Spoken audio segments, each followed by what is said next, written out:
So we're here at the property and I'm going to show you now how we're going to do a virtual viewing of this property, walking through. I've done my preparation, I've been into the property, opened the doors, made sure I'm not going to have to close anything while I'm in there, put lights on where required.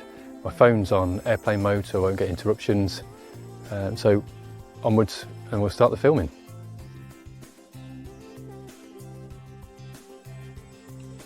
So what I'm going to do as we walk around is just talk you through things that can go right, things that can go wrong. You may have noticed as we walked in there is a step. I've actually had to cancel the first recording and start again because I didn't handle the step very well, and that may happen as you're going round. Stairs in particular can be a bit tricky.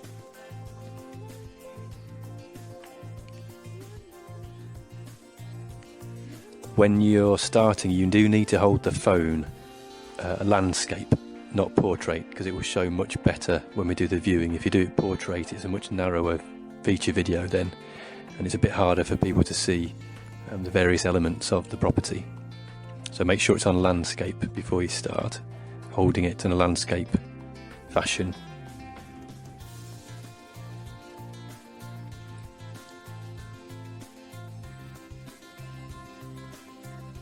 Many of the phones will have a wide angle option. That's also a lot better. If you can film it with wide angle on, that will make your rooms appear larger, obviously, but also it does help to give a better indication of what's in the property. It can look a bit narrow and it can feel a bit difficult to understand the size of the room and the dimensions if it's not on the wide angle setting. With any of these queries, if you contact a member of our team, we can help you.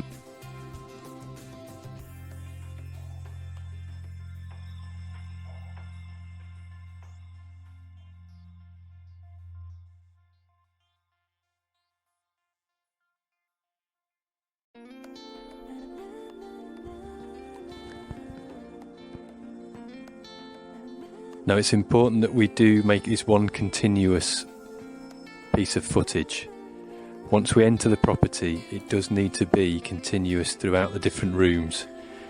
We don't want to be cutting in to different rooms and having gaps in between. This needs to be representative of what it would be like on a proper viewing.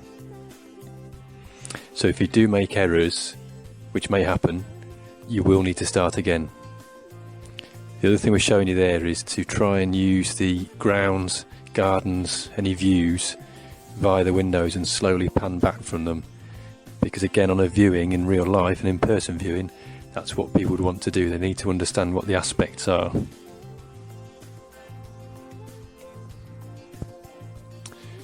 The other tip would be to try and hold the camera at chest level rather than at eye level. It does make it easier to keep it steady. We can use a stabilisation software, but obviously the more steady it is when recording, the better the footage is going to be.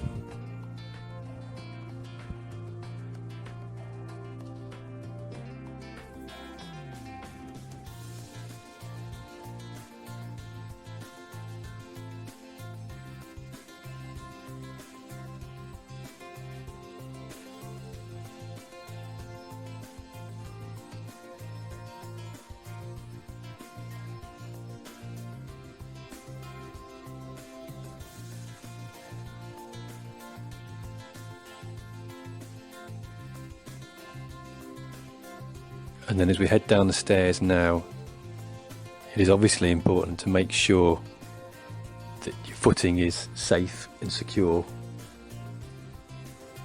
If it becomes slightly wobbly going down the stairs, that's obviously preferable to anybody becoming hurt through tripping. So don't worry too much about how it appears when you're going down the stairs, but a few practice runs may help.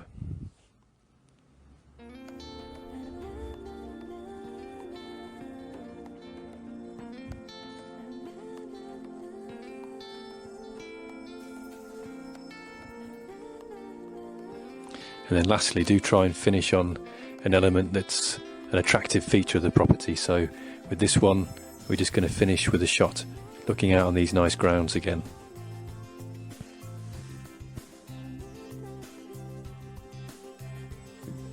So that's the filming done.